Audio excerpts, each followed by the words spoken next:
जरा सिगरेट उगरेट होगी। मेरे को मारा था एक बार, शायद मैंने पजामे में पहली बार डांटा था ना। Hi guys, welcome back to my YouTube channel Suyash Jaswal. So Father's Day आ गया है। मैंने जिस तरीके से सेलिब्रेट किया वो तो आप व्लॉग में देख ही लोगे। आप लोग भी जाओ, थोड़ा स्पेशल फील कराओ अपने पापा को। और लास्ट तक व्लॉग क्यों देखना है ये आपको लास्ट में ही पता चलेगा, क्योंकि बढ़िया चीज़ है, लास्ट में देखना ज़रूर, पसंद आएगा। चलो फिर स्टार्ट करते हैं व्लॉग। तो जैसे कि हमारे मम्मी पापा हमें बताया करते थे कि जब वो छोटे थे तो वो 40 किलोमीटर पैदल चल के स्कूल जाया करते थे और 3-4 किलोमीटर की नदी पार करके स्कूल जाते थे। तो इसमें कितनी सच्चाई है मैं पूछना चाहूंगा। 30-40 किलोमीटर कौन जाएगा? और हाँ, एक second, I forgot my manners. ये मेरे चाचा जी हैं, पापा के भाई। We all are brothers from another mother and these are from same mother. चलो टॉपिक पे आते हैं। 30-40 तो नहीं, 4-5 किलोमीटर जाते थे। और उसमें सबसे ज्यादा ये था कि बरसात के दिनों में कि जबकि आपके घुटने घुटने तो घास रहेगी, उस घास के बीच में आपको जाना है। सम टाइम आपको पैंट निकाल के जाना पड़ेगा और तब ऊपर जाके जब देखा कि हाँ अब सड़क आ गई तब पैंट पहन लो, अदरवाइज अंडरवियर।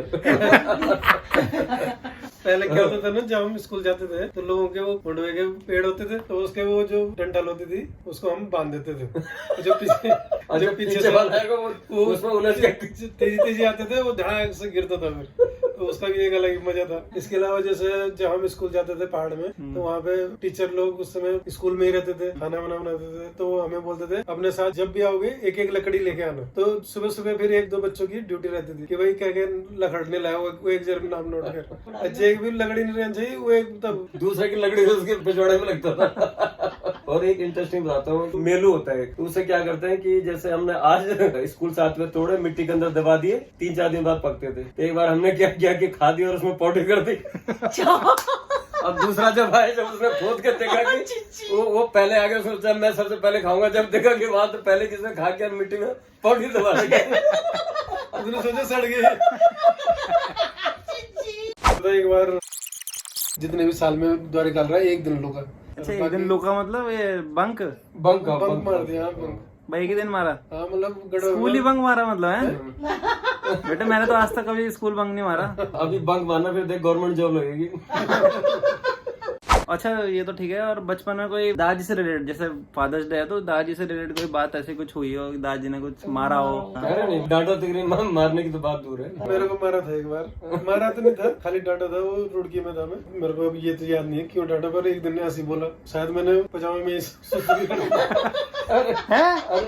डांट रहे में पहली बार डांटा था ना। अच्छा, मैं पता नहीं 8वीं में ही था, 9वीं में था, ऐसे था कुछ। मतलब आपको कभी नहीं डांटा? ना मतलब नहीं, मतलब मारने की दूर की बात, डांटा भी नहीं? डांटा भी नहीं। और एक बार ईमानदारी की बात की, एक बार ना रुड़की से वो गए लेने कैंटीन में सामान, जहाँ मसाले वगैरह मिलते हैं। दादी ने मंगाया था दलिया, मंगाया था धनिया दे दिया और आधा किलो। अच्छा, उसके बाद वहाँ से हमारे जहाँ हम सुभाष नगर में थे, वहाँ से कैंट था करीब 4 किलोमीटर। वहाँ से लेके आया। जब मम्मी ने कहा भी तो दलिया कहाँ है, बोला है तो उसने बोला दलिया तो है नहीं, उसमें धनिया है। इतनी बात होने के बाद पिताजी दिखाई नहीं दिए। उस बार 1 घंटे बाद आया, बोला अरे उसका वो दलिया था, वो धनिया ले आया था। तो बोला उसका धनिया वापस करके आया, क्योंकि उसका नुकसान हो जाता है, क्योंकि दलिया तो सस्ता होता है, धनिया होता है महंगा। तो बोला उसका, तो इतना से काम के लिए 4 किलोमीटर गए, उसका धनिया लौटा के दलिया लेके आए। नुकसान किसका ज्यादा? धनिया कितना महंगा होगा, पैसे दलिया के लगाया, उसने पैसे दलिया के लगाए, लेकिन धनिया दिया। अच्छा, ये नाइस। दादाजी ने कोई वॉर भी लड़ी थी ना, तो कौन सी वॉर थी वो? 65 का वार यहाँ पर जम्मू में पलावाना साइड में इचोकिल जगह पे लड़ाई थी। तो वहाँ पर जब पहले तो उन्होंने माइन लगाई, लेकिन लड़ाई के बाद जब माइन को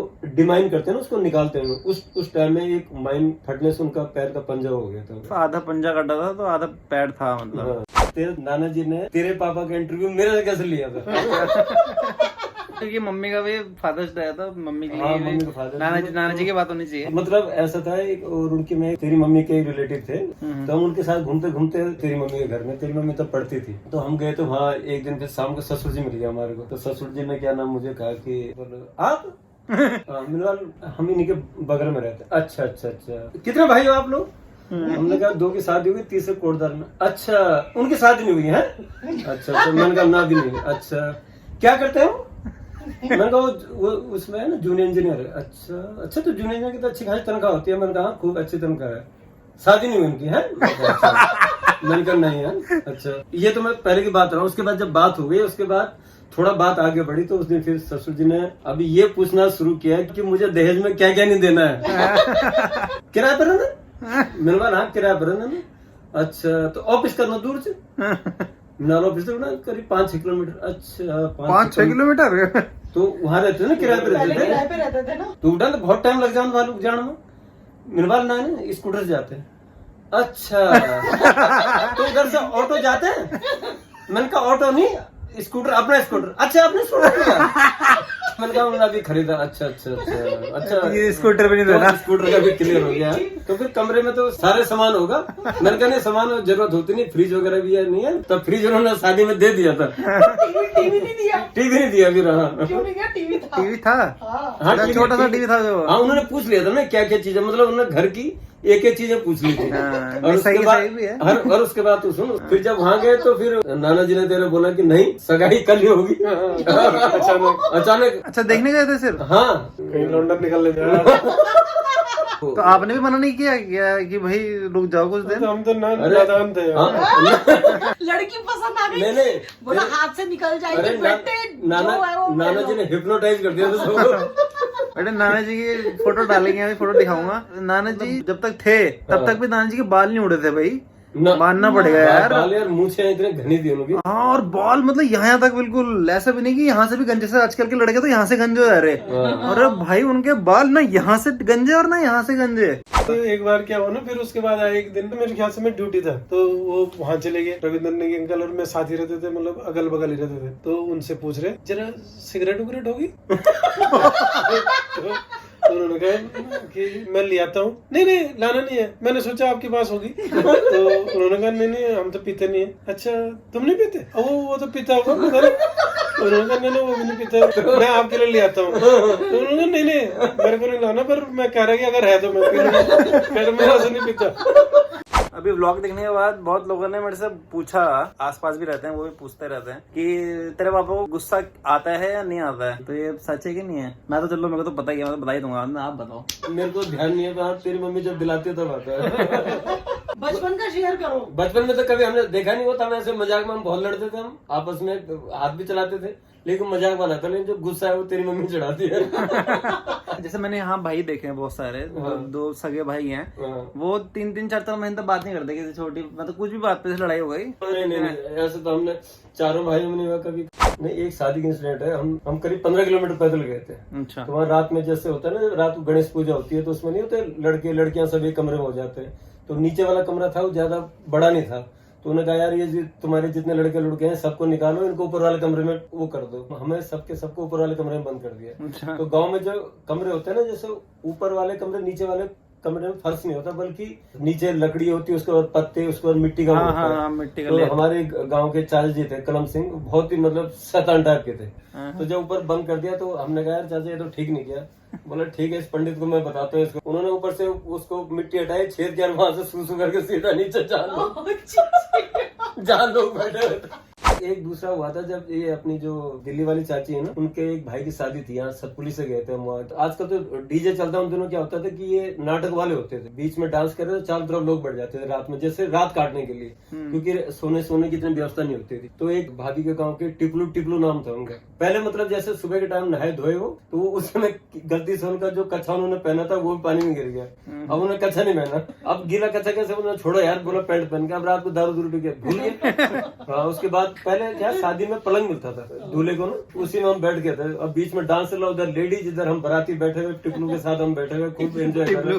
बीच में डांस करते करते बोला यार अब मैं सोता हूँ, और ऐसे पैंट नीचे उतार दिया। अच्छा हमने भी ध्यान नहीं, हम डांस देख रहे, उधर से लेडी हो रही मारते तो कुछ नहीं पैरी और क्या कर निराश होते हो। हम देख रहे हैं क्या हो रहा है। बाद में जब हम देखा टिपलू चाचा खड़े हो रहे, टिपलू चाचा ने बड़े स्टाइल से, अरे यार बोला हम सोते हैं, बोला गर्मियों के दिन ऐसे होते हैं, ऐसे पैंट उतार के। अगले दिन सुबह दिखाई नहीं दिए, सीधा गाँव में मिले फिर। कौन से इंस्टीट्यूट से आपने अपना डिप्लोमा किया? गवर्नमेंट पॉलिटेक्निक श्रीनगर से किया था, गढ़वाल। पौड़ी से मतलब 25 किलोमीटर और आगे है। तो जैसे टेक्निकल जैसे लड़के होते हैं, तो आप लोगों की पार्टी कैसे होती थी? पार्टी जैसे होती है सबकी, ऐसे हमारी भी होती थी। अच्छा वैसे होती थी, और क्या, उसमें कोई अलग थोड़ी है। समझ ही होंगे आप लोग। अब क्या डीप में जाना, फालतू में क्या उखाड़ने गड़ी मुड़े। तो कुछ पापा के अचीवमेंट्स है जो मैं आपको दिखाना चाहता हूँ। ये मेरे को 2011-12 में एग्जीक्यूटिव एक्सीलेंस अवार्ड मिला था, जिसमें मेरे को ट्रॉफी मिली थी और एक ये सर्टिफिकेट मिला था, और साथ में 25,000 रुपए का चेक मिला था। पापा पहले बहुत सारे कंपटीशन में पार्ट लेते थे अपने ऑफिस में, तो ये सब उसके प्राइज है। और अब तो शायद प्राइज मिलते नहीं है। अब तो कैश अवार्ड। हाँ, अब तो कैश मिल जाता है, रीति रिवाज रहे नहीं प्राइज वाले। एक छोटी सी बात शेयर करना चाहता हूँ आपसे। मैं और आप में से कई सारे लोग बहुत ज्यादा ग्रेटफुल हैं, क्योंकि हमारे मम्मी पापा हमारे साथ ही रहते हैं। हम उनके साथ कुछ भी बातें कर सकते हैं, उन पे चिल्ला सकते हैं, वो हम पे गुस्सा कर सकते हैं, बट कई सारे बच्चे ऐसे हैं जो ये सब चीजें नहीं कर सकते। तो इसलिए एक लेटर है मेरे पास, जो एक ऐसे इंसान ने लिखा है जिसके पापा अभी उसके साथ नहीं है, बट डेफिनेटली वो अपने बच्चों को ऊपर से देख रहे होंगे फॉर श्योर। तो मैं अब ज्यादा बात नहीं करता हूँ और वो लेटर आपको पढ़ के सुनाता हूँ। Dear papa, it's been years. I know पहली बार है कि I am writing something to you, but बात तो कर ही लेते हैं। ओके, आई नो बहुत टाइम से वो भी नहीं की है। यार पता है आपको, मैं अभी उस फेज में हूँ where things are not going well, you know that, and I am really trying very hard सब सही करने के लिए, and I will sort everything out, do not worry. Papa मैंने आपको कभी नहीं बोला ये जब आप मेरे साथ थे, कभी बोल भी नहीं पाई, लग रहा था बहुत टाइम है बोल दूंगी। You are one of the strongest people I have ever known, so giving, protective, and मैं हमेशा कॉन्स्टेंटली ट्राई करती रहती हूँ to be that version of you. You have always been so supportive of everything, like literally everything, and I just want to say thank you.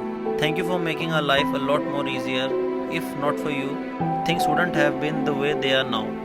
Thank you for making me what I am today. Thank you for trusting me and letting me decide my life. Thank you for everything. I promise to be the daughter you would be proud of. I hope I did that at some point of time. I miss you, we miss you, and how badly do I wish for you to be here and tell me that everything's gonna be okay and things gonna be fine. I love you. इस letter के बारे में मैं seriously कुछ भी comment नहीं कर सकता, क्योंकि मुझे थोड़ा अजीब सा आता है, इसलिए आप एंडिंग देख लो और फिर ब्लॉग को एंड करते हैं यहीं पे। तो आई होप आपको जो कहानियां अभी सुनाई हैं पापा और चाचा ने, वो आपको रिलेट करी हो और आपको अच्छी लगी हो, तो लाइक कर देना ब्लॉग को और सब्सक्राइब भी कर देना। क्या लगता है आपको, सब्सक्राइब कर देंगे? पक्का पक्का। ऐसी इंटरेस्टिंग कहानी और कहाँ मिलेगी फिर आप लोगों को? क्वादा की रोटी और कंडली को साग और जैन हमारी वीडियो नहीं देख, वो एक स्मार्टफोन में लेकिन आग। और ऐसी इंटरेस्टिंग ब्लॉग तो मैं लाता ही हूँ और लाता रहूंगा। तो अब मिलते हैं नेक्स्ट ब्लॉग में। Till then bye bye, take care.